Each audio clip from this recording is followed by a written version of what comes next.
Good morning. Morning. It's my great pleasure to welcome longtime friend of Berkeley Zen Center, Reverend Mushim, Patricia, Ikeda, internationally known mindfulness and Buddhist teacher, social justice activist, author, diversity, equity, inclusion consultant, and mother. Just over the way in Oakland. Mushim is a core teacher at the East Bay Meditation Center.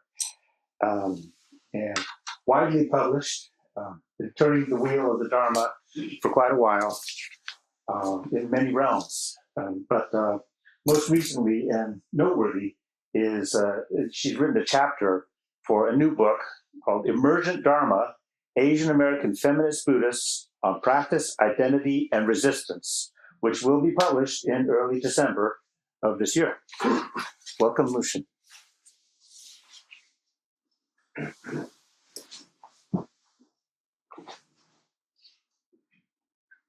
There a clock?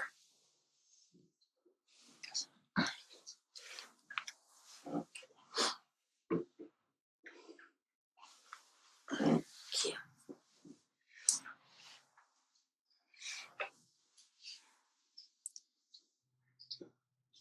I feel really happy to be here. Thank you so much for inviting me.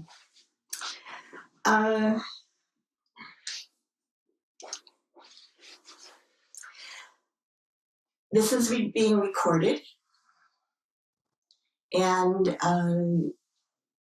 I usually, therefore, will state the date and the place in which a talk is being given for archival purposes, because as a socially engaged Buddhist, I'm very aware that our time, our place,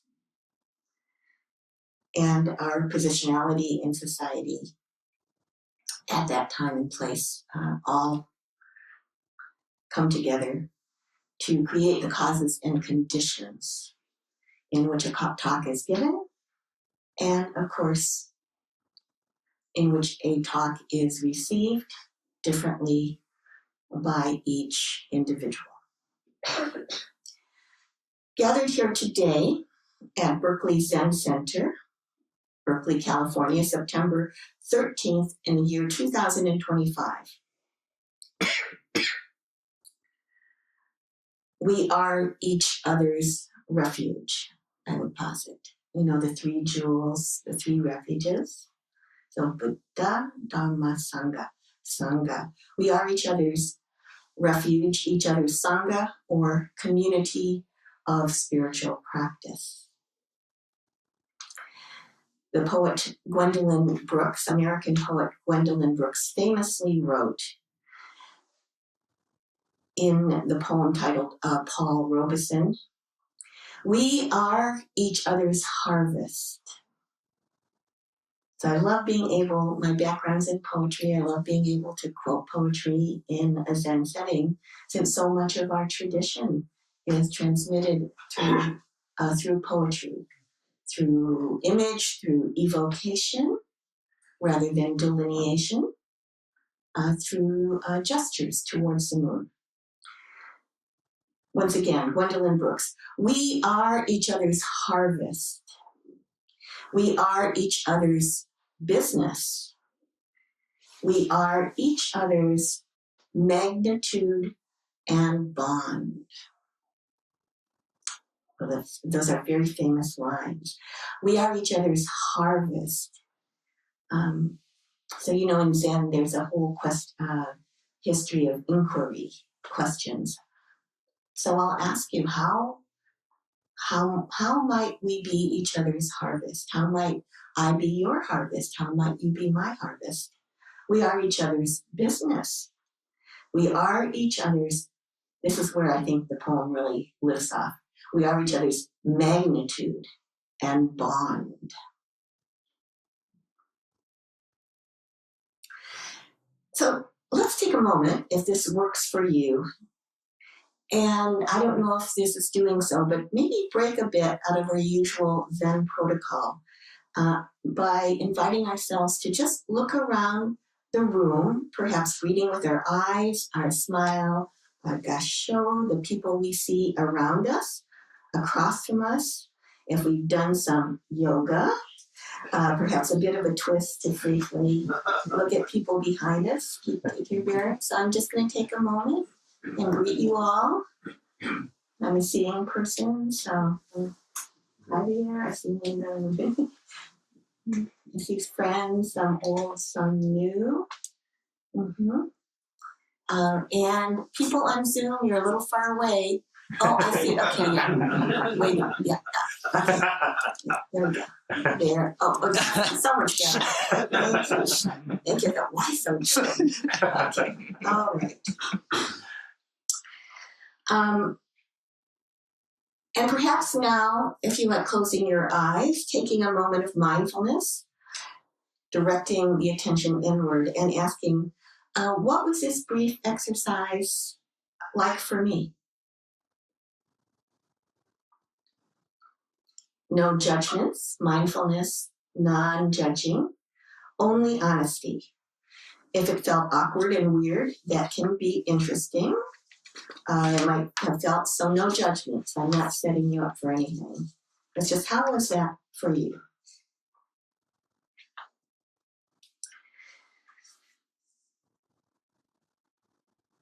Just noticing.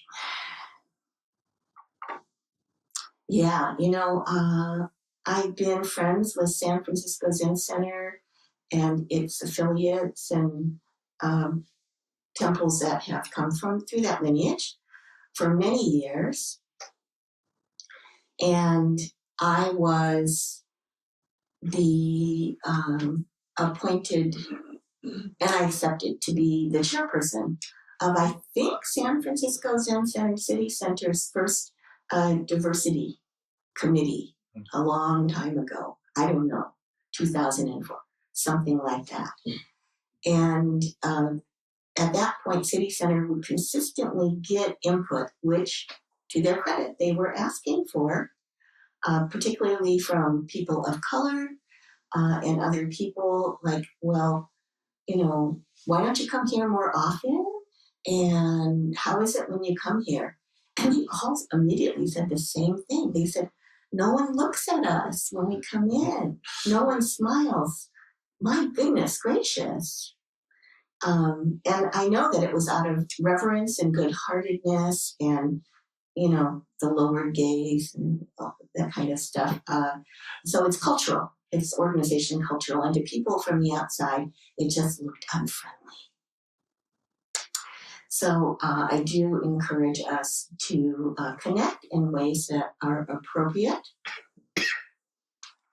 Because even though I don't know all of you, at this very moment, I do know this.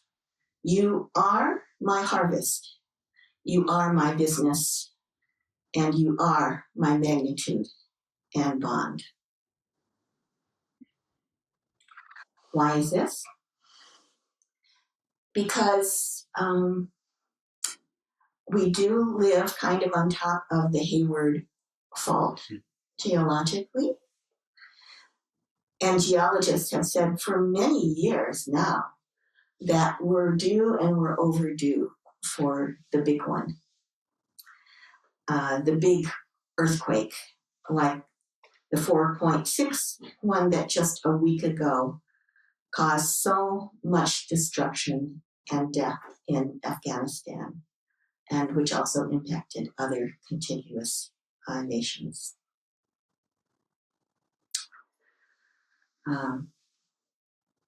So this is just a fact.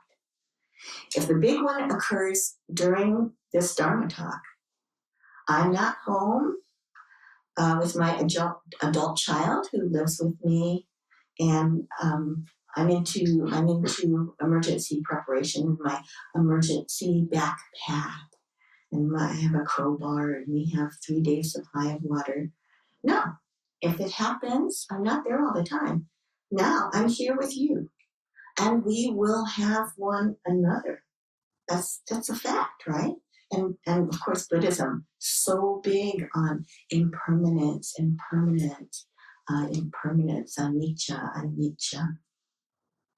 No, I'm here with you. And we will have one another. And I don't know, maybe the electricity will go out, so maybe not with you on the Zoom. However, who do you have? I mean, that's a good question to ask. Who's your magnitude and bond right now? And we will have one another quite literally to decide what to do if there are choices to be made, and how, in what manner do we take action, and with whom. So we will have to decide what to do if there are choices to be made that go outside the usual, Saturday morning routine, and how we do it, and with whom. And this would be, in microcosm, I would say, our situation at every moment, in Trader Joe's, at the doctor, all of these different places, at any moment. So, not to get us freaked out or hypervigilant, relax. At the same time, are we prepared? Has our practice prepared us for this very basic act of connecting to community wherever we are? If we're alone, we're our own sangha, we're our own refuge. What do we do? The title of this talk, therefore, is considering what's going on now. People in the future can do an internet search for what was happening at this time. The title of my talk, therefore, is What's Zen Got to Do with It? Which, as you know, is an allusion to What's Love Got to Do with It, one of my favorite songs. So what's Zen got to do with it?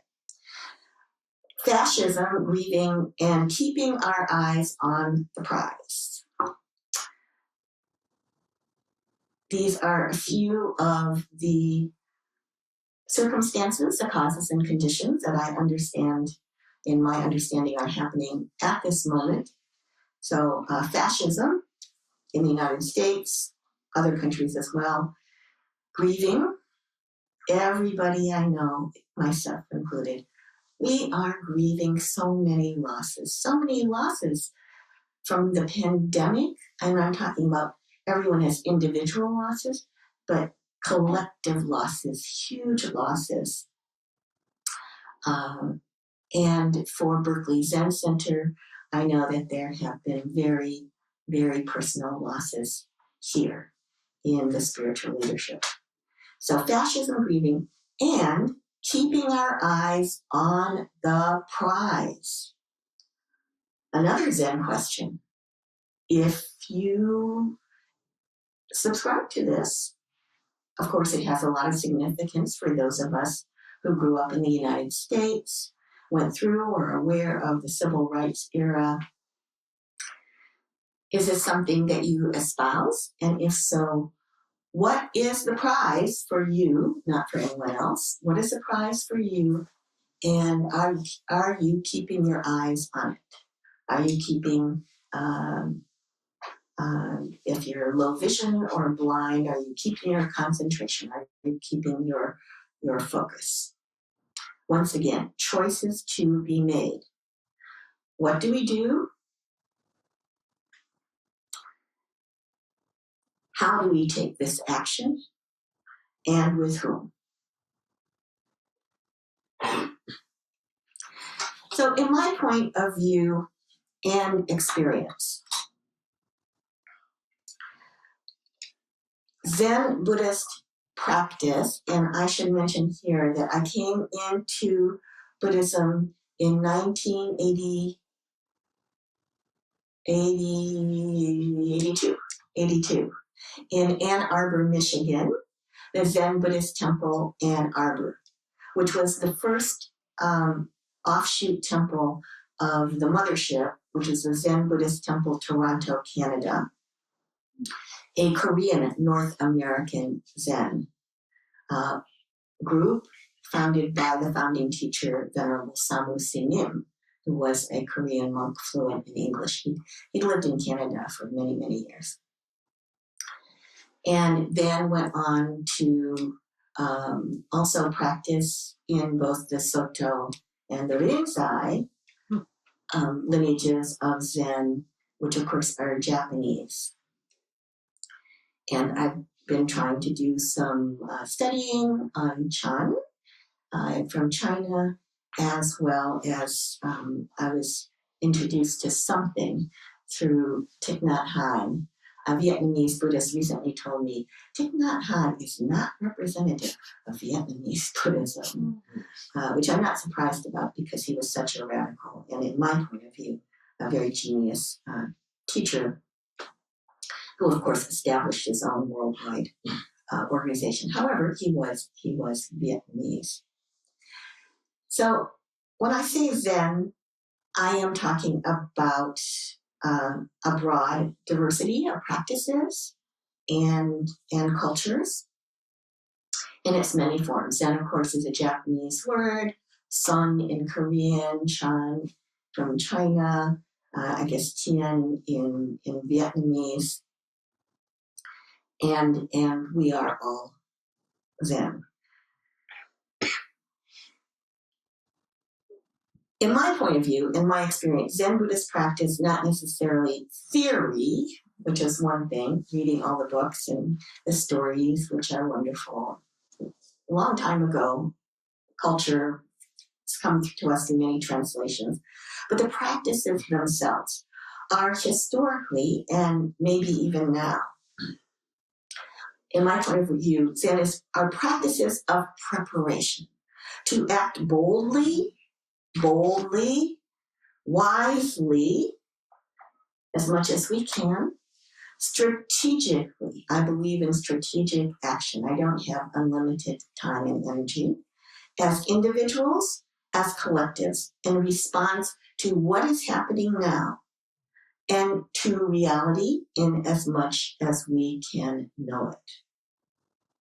So this is my point of view. Zen Buddhist practice, not theory, is preparation to act boldly, wisely, strategically, as individuals, as collectives, in response to what is happening now, which is perceived differently by all of us, and to reality in as much as we can know it.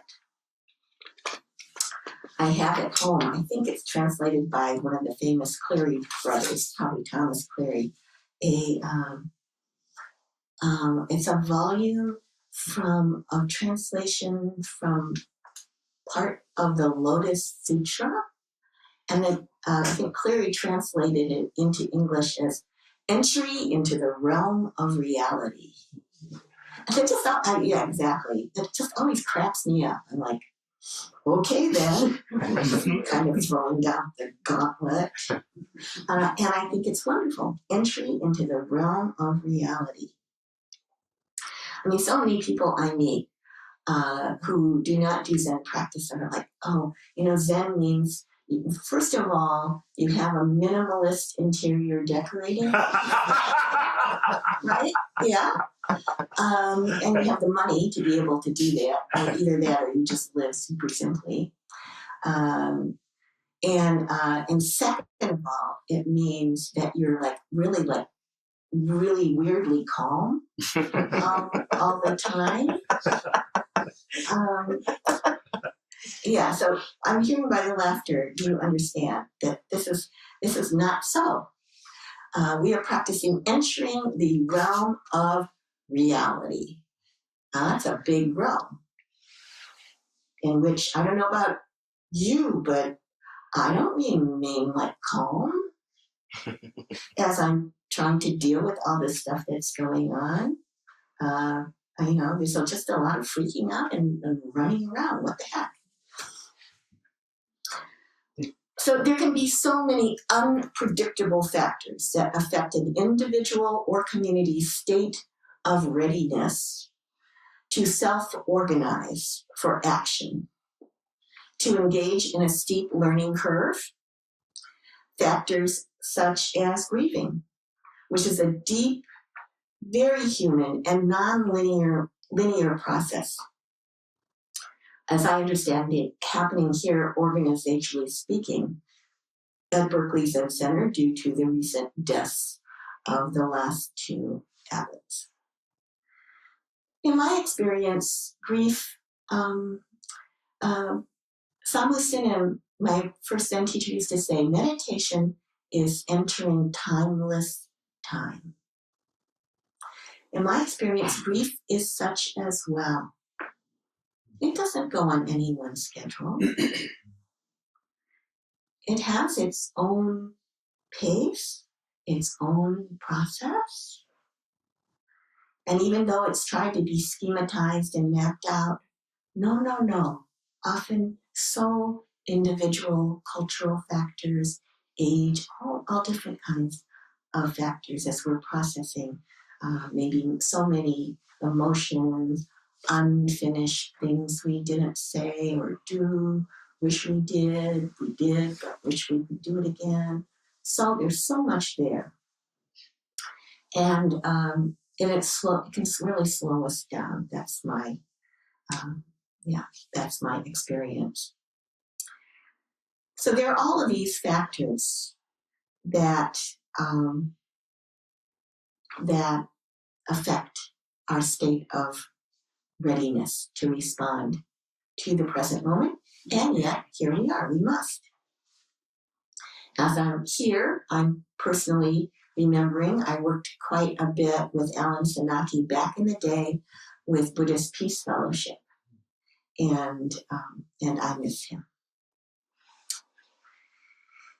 And yet, we might do well to ask ourselves, perhaps using what I understand is, I don't know, I guess it was developed San Francisco Zen Center language. We might do well to ask ourselves, so this is a question, to all that is happening right now that we're aware of in the United States and in the world, which is a lot, what I've heard them come out of Zen Center is, what is the appropriate response? What is the appropriate response? Recognizing causes and conditions always changing. If we are practicing being in multicultural situations, different cultures have different generations. There are differences. In some cultures, it's very connective to make eye contact. In others, no. If you're with your senior, you want to be respectful. Your gaze is slightly lowered, and direct eye contact is going to be rather aggressive or unusual. So many different things. Ask ourselves, what is the appropriate response?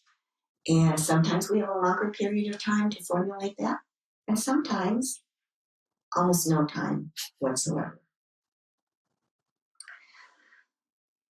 So I'm beginning to shift the talks I'm giving due to the emergencies of the times in which we live, into what I'm calling the rude Dharma talk. I just gave one in Sacramento last weekend. So what is the appropriate response? That sounds very polite to me. So to be more rude and colloquial, because I live in Oakland, considering the collapse of democracy, of our environment, our systems of higher education, our systems of immigration, our medical systems, considering the devastating wars in Gaza, Ukraine, Yemen, and really so much more. My question is, instead of what is the appropriate response, is what the F are we going to do? Really? What can we do? What does our Zen practice propel us to do beyond our fears and understandable concern for our homes, our families, our belongings. What does our practice ask us to do, bringing in a Tibetan Buddhist form of practice, in this exchange of self for others? Which means saying, well, yes, I need to take care of myself, and what about everybody else?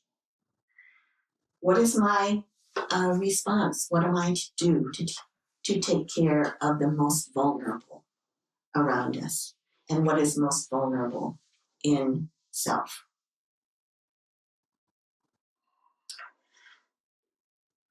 So that's my question. We could call it applying our practice, but what's Zen got to do with this? Fascism, grieving, keeping our eyes on the prize. Do we know what our prize is? Nonprofits, of which this is one, churches, 501c3 religious nonprofits, and nonprofits are required to have a mission statement, and that's usually accompanied by a vision statement and often a 5 to 10 year strategic plan. Organizationally, this is what helps us when we go through a community process to try to get as much buy-in as possible. Then for each of us, I turned 71 this year. So I'm trying to be very responsible. I do live with my adult and only child, and I ordered a book online. It's a notebook, it's an organizer. And on the front, it's black, and it's got white writing, and it's got some nice little flower designs to make it look nice. And the title of the notebook is, "Now It's Your Problem," because I'm dead. And this is very advised. We are laughing, and I hope we take it seriously. It doesn't matter what your age is. You might think, I'm with these old people. It's for them. Unless you're God, we don't know. We don't know. So does someone know our passwords? Very important these days. Are we going to leave behind a mess? Or will we do the best that we can to be kind, to be responsible, to leave things in order? For each of us, what's your prize in this moment? Keeping our eyes on the prize. What is the goal of Berkeley Zen Center? What's your mission? What's your vision? Keeping in mind what is happening now.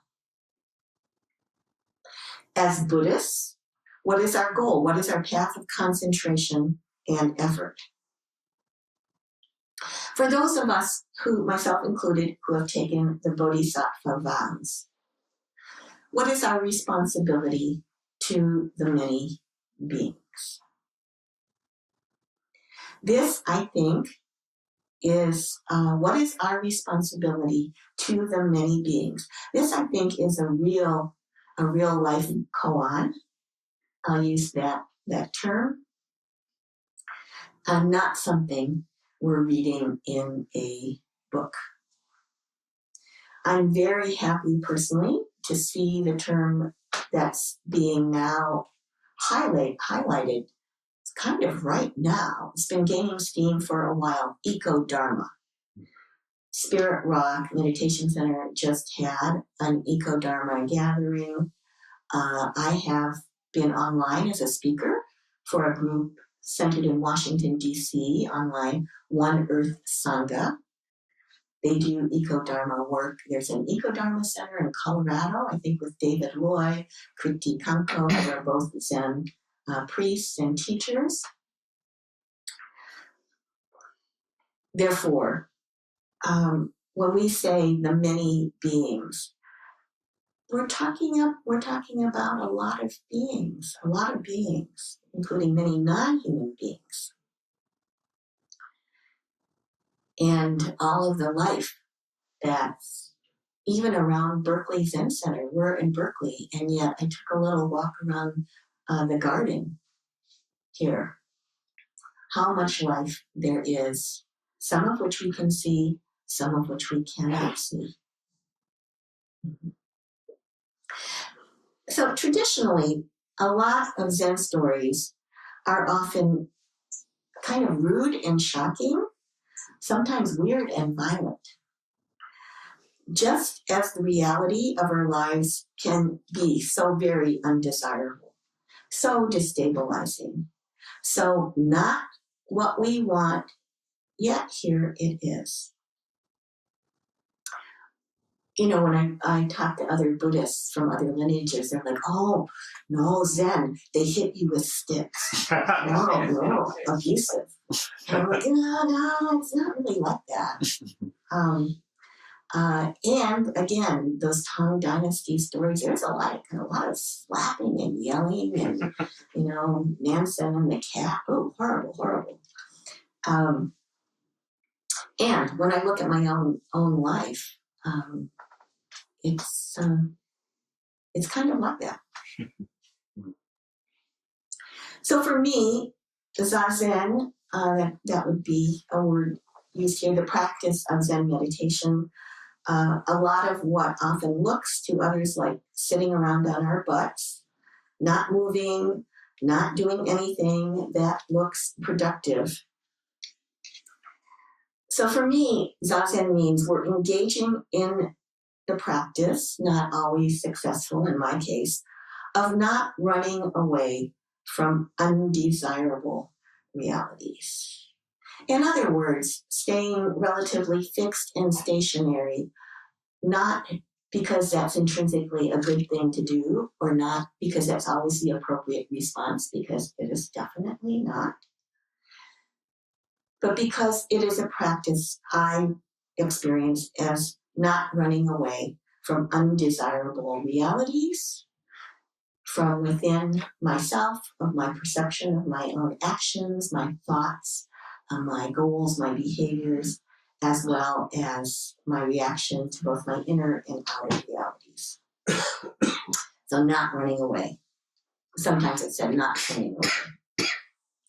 And again, in the Zen tradition, maybe not Soto, but certainly Rinzai, and very much so Korean. Also, what has been called Zen combat.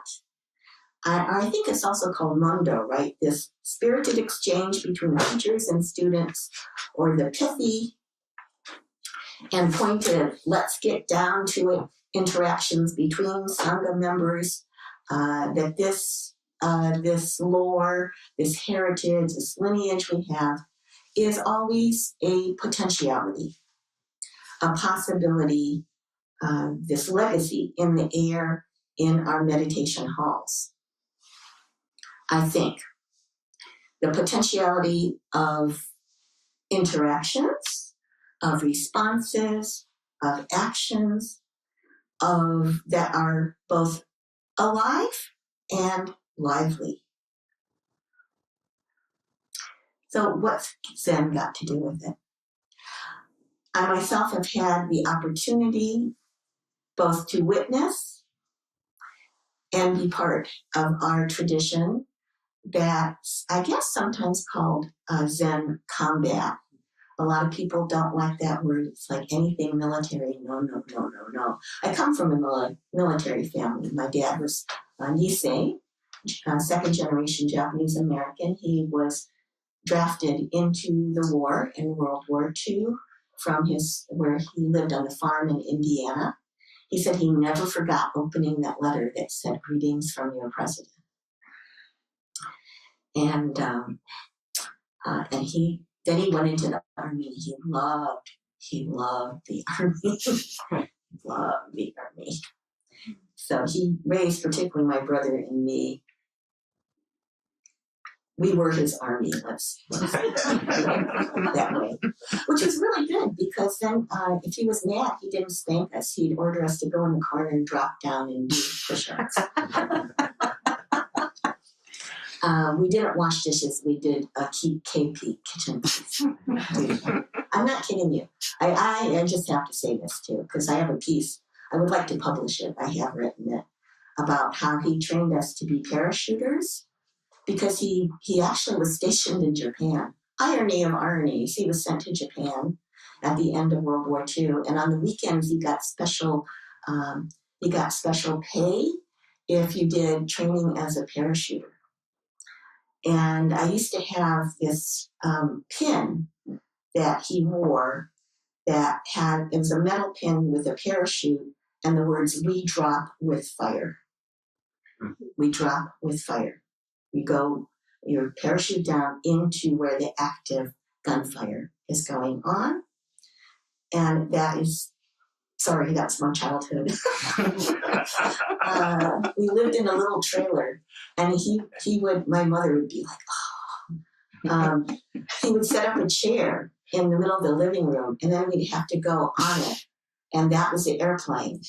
And then he'd shout, "All right, now jump!" And then we'd jump off. And then the thing was, he said, when you hit the ground, you can't have your appendages sticking out because you'll break them. So you roll yourself into the fetal position. Hopefully you're going to hit like there, and then you roll. You don't stiffen your body. You roll. So he would be like, "Jump, now roll, roll, roll." And my brother and I would be down and rolling across the floor. If our relatives came, they'd be these poor kids. So anyway, combat was very much a part of my own family tradition. This military mindset to be aware, to be awake, to be ready to drop with fire. And when I was in Zen monastery in South Korea, in the northern part of South Korea, we were up near the DMZ on a historic mountain called Tokseung-san, Mount Tokseung. Again, I had the honor and the privilege to witness and be part of these very ancient traditions I've read about, but they aren't just in books. It actually is all going on in those remote mountain temples. So I'll leave you with this true story from 1988. In finishing up, this is a true story. 1988, I was in this period of like Dharma Bum practicing in many places. And so when I was in Korea, I did the traditional 3-month silent winter retreat, or gulche. They're called the Snows Retreat. Then they have 3 months, the Rains Retreat in the summer, interspersed with 3 months spring, 3 months fall, which is Heije, which is called loose Dharma. Gilche is tight Dharma. During loose Dharma, you go to the dentist and travel around if you are able to do so, and you can just do more business. During the tight Dharma, the only way you're supposed to leave the meditation hall is feet first. So it is very tight. Right before I came back, I was with another American Zen monk who had trained a lot longer than I had. And we heard about, he was called a Korean Zen master who lived on a mountain more in the southern part of South Korea and who spoke English. And so we thought, well, we should check that out before coming back to the United States. I think his name was Chol Ung-Sinin. That was all we knew about him, that he did speak English. And so we went, and that he was a Zen master, a Zen practitioner. So we went, and we got to the mountain rather late in the day, and we told the people there was a temple at the foot of the mountain. We would like to have an audience with the Venerable. And they said, okay, tomorrow morning someone will get you and you can spend the night here, which was very nice. And they fed us, very big on hospitality. So, and that temple was kind of deserted, actually. It had maybe seen better days. It was still open, but there weren't too many people there. So we stayed there, and then in the morning, a Korean monk came down and said, follow me, and we climbed the mountain. And this was in the summer, of 1988. It had just rained. It was hot. It was humid. And the path was entirely mud and very steep. So just getting to the top of the mountain was not some easy thing. And, you're in robes and everything. So we were just slipping and sliding and just trying to cling on. And finally got to the top, gorgeous. I couldn't even see any cities or buildings from the top of that mountain. It was mountains, mountains, mountains, mountains. The Koreans, I believe, call their country the land of the morning calm. Just gorgeous, breathtaking. And there was this picturesque little hermitage temple, but there were a little tiny temple at the top. There were some lay people there cooking and I guess a few other monks. There was a little compound just at the top of this mountain. They love that mountaintop thing. It's considered very good places for practice. So we were shown into a little room and said, wait here, and the master will be in. So we sat there for a while, and then the sliding door opened, and Sinim, which means monk, came in. And it was obvious this was not, hey, how are you doing, so on and so forth. So he seats himself formally. It's like in the Dokusan, which is very close. I really don't like that. Like you're so close. And often they have a stick. But I'm kind of used to it. So he sat himself very close, and it was obvious. He came in just basically like a roaming Korean tiger. And I thought, oh, shit. So he comes in, and then he addresses the monk, who is older than me, both chronologically and in monk years. And he says, do you have a question for me? So this was obviously not going to be the question like, oh, how long have you lived out here? This was the Zen thing. He said, do you have a question for me? And the monk says, I couldn't believe this, but this is true. He said, show me your Dharma. And I'm kind of rolling my eyes, however, but, okay. Very confrontational. You get the idea.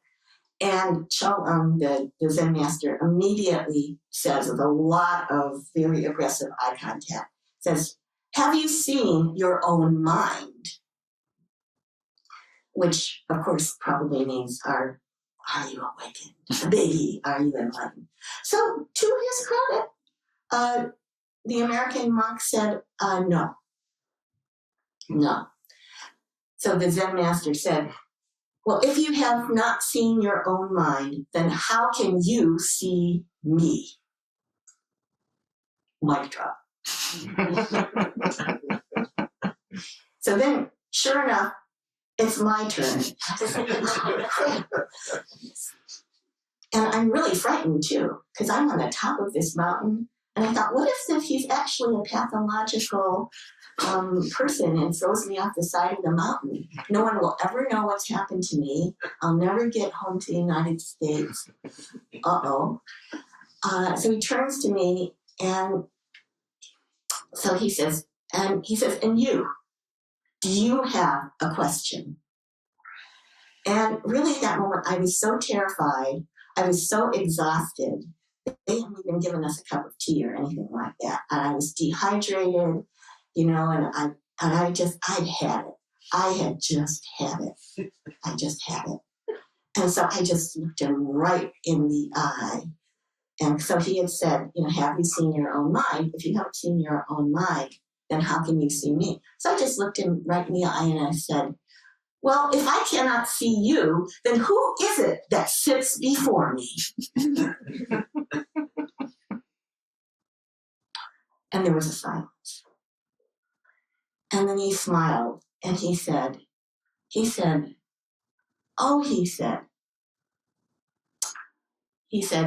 Mushim Sinim, because I was in nun's robes at times, he said, Mushim Sinim is gentle and wise.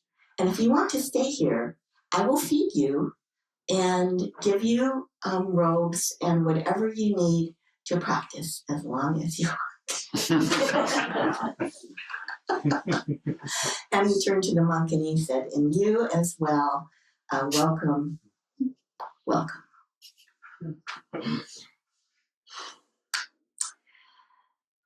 So I'll finish with that.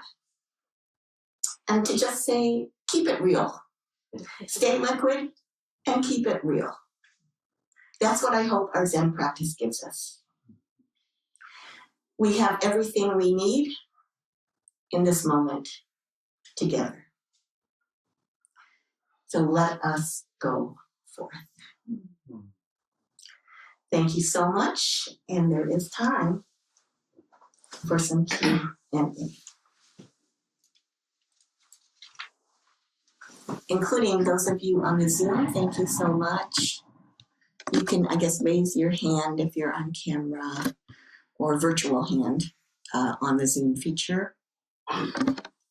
There's a handheld mic in the room, wonderful for access for those who are hard of hearing and for all of us.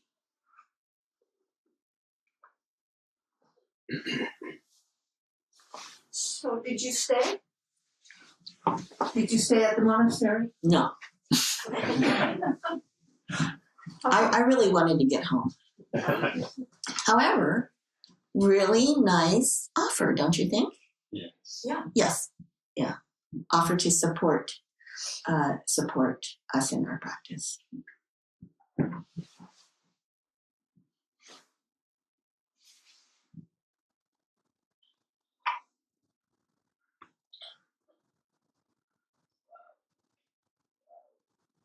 Yes, I see a hand up or two hands up. Yeah.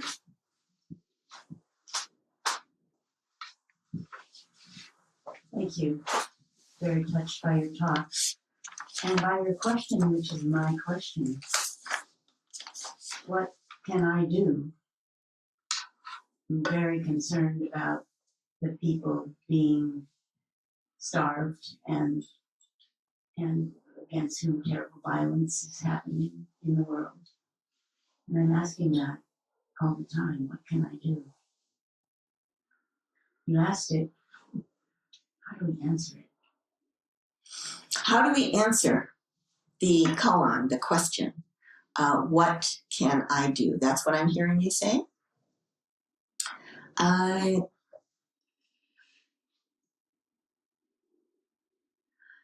My response to that is, first of all, to extend some loving kindness to yourself.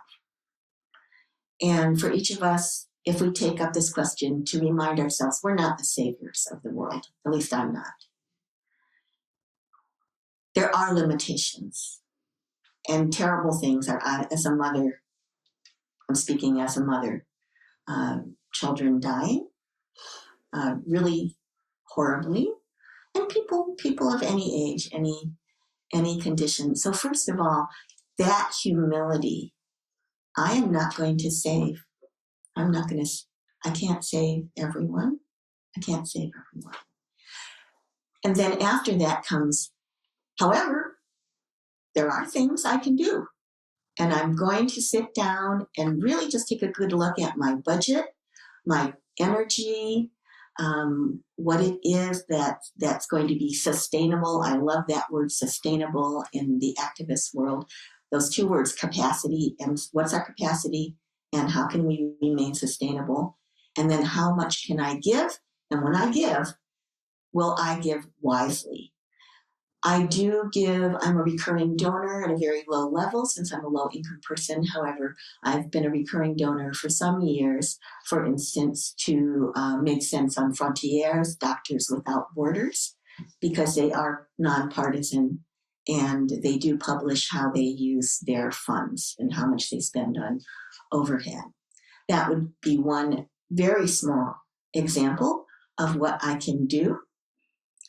And then at the end of the day, before I go to sleep, knowing maybe I won't wake up again, like my dad, that I do a little review. And I said, have I done everything that I have the power to do now? and now may I rest in that.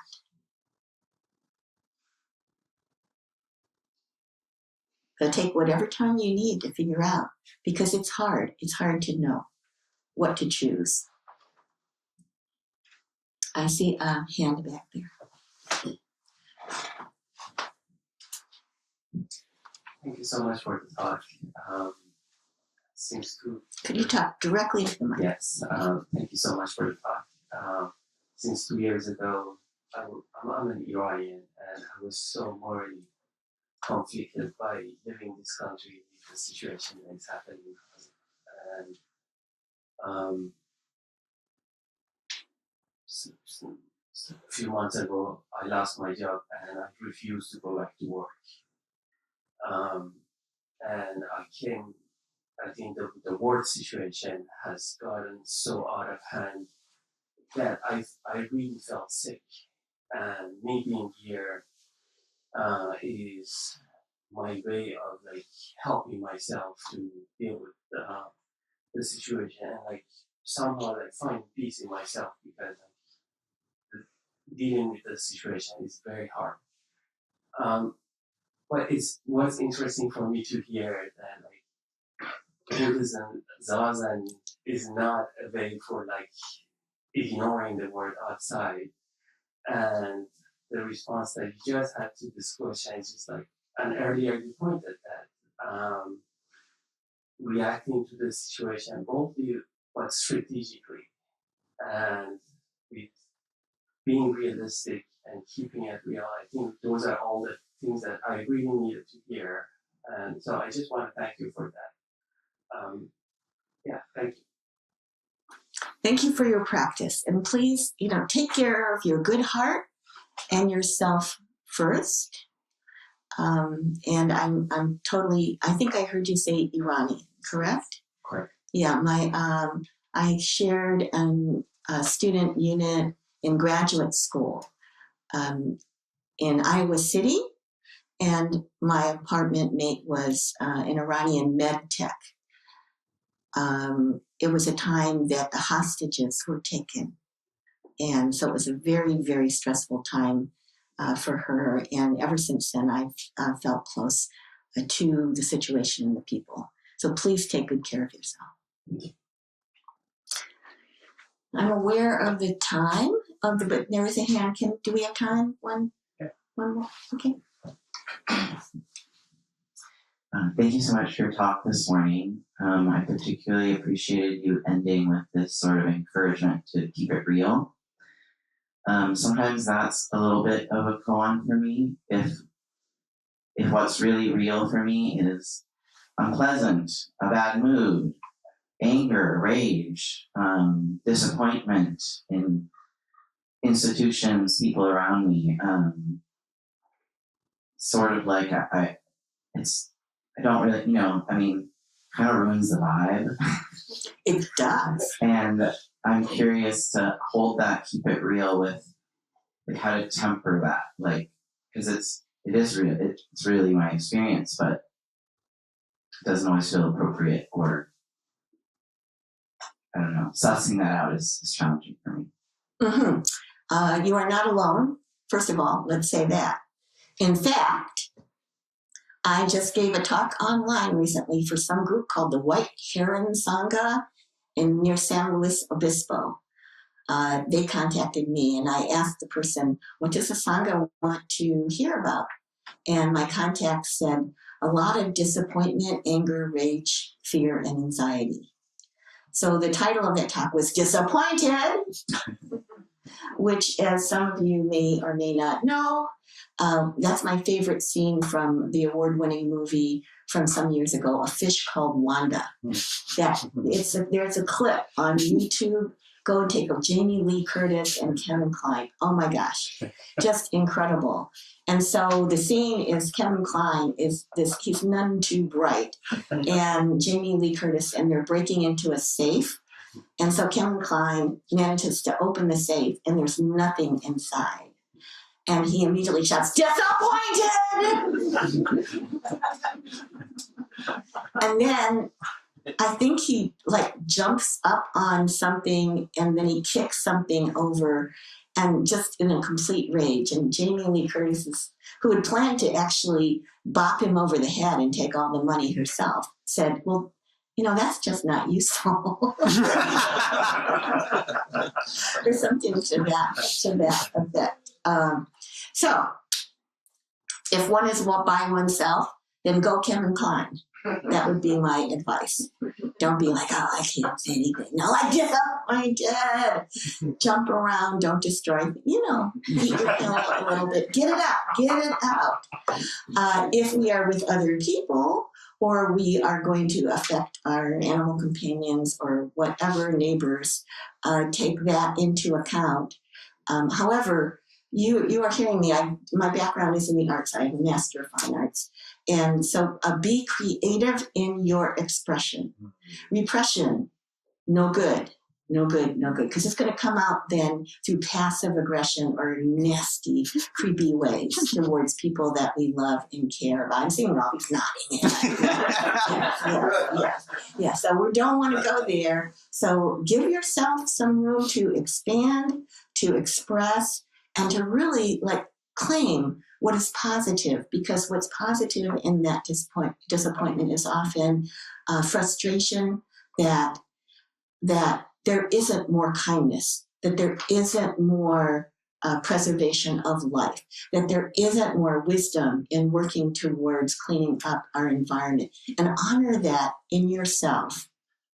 Express it, and then the question becomes, what is my next action as I come into contact with others, to also allow them space to be themselves, to express things appropriately. And in so doing, we all grow larger.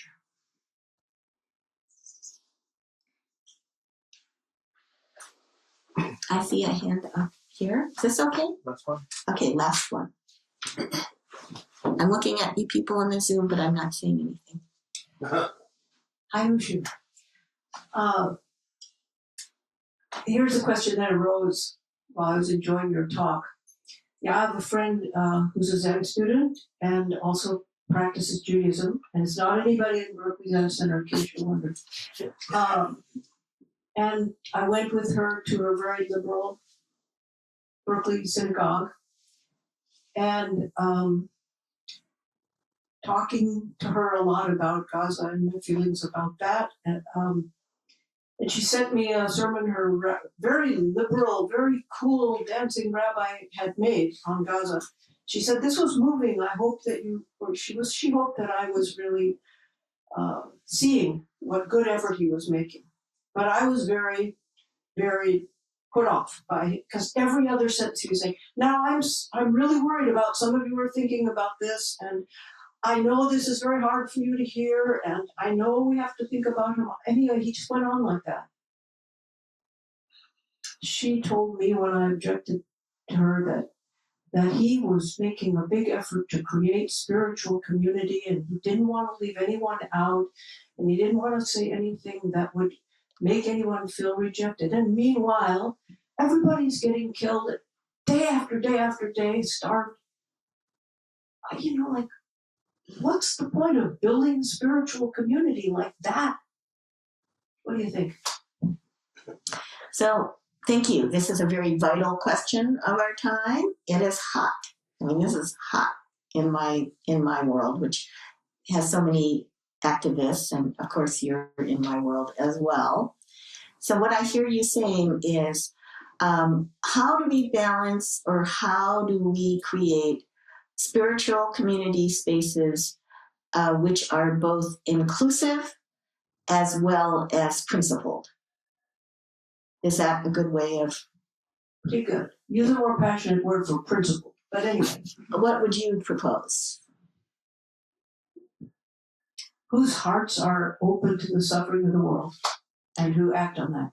Who's a spiritual space that is inclusive, and a community whose hearts are open to the violence, pain, and suffering in the world, and who are acting on it. That, I would say, is one of the major questions that I am seeing. And for that, I would say we can again look to our lore and to Bodhisattva never despise. Bodhisattva never despise. There is a way, we hope, there is a path, there is a way to be able to disagree very, very strongly according to our values and our perspectives with people on what the paths of action and the stances that our spiritual community should take according to our own views, perhaps even to the majority of the people's. There is a line of distinction between saying we passionately believe in this and why on one hand, and then there's a line that crosses over into belittling, into demeaning, and into dismissing points of view that are other than our own, and life experiences and background that are other than our own. Now, that can be experienced somewhat subjectively. However, I think that it is a function of wise speech or right speech as part of the Eightfold Path, that we look at the speech that we use, our body language, the tone of our voice, and the way we're interacting with people, and ask ourselves, if I'm being honest to myself, even a little bit, do I despise this other person? Do I think that they're stupid? Do I think that they're not as worthy as those of us who are of my point of view? That is my own practice. It is my own practice. And to ask ourselves, this is an open question. Some people might say no. If we want to uphold the values of, as much as we can, of universal dignity and respect for all with whom we come in contact.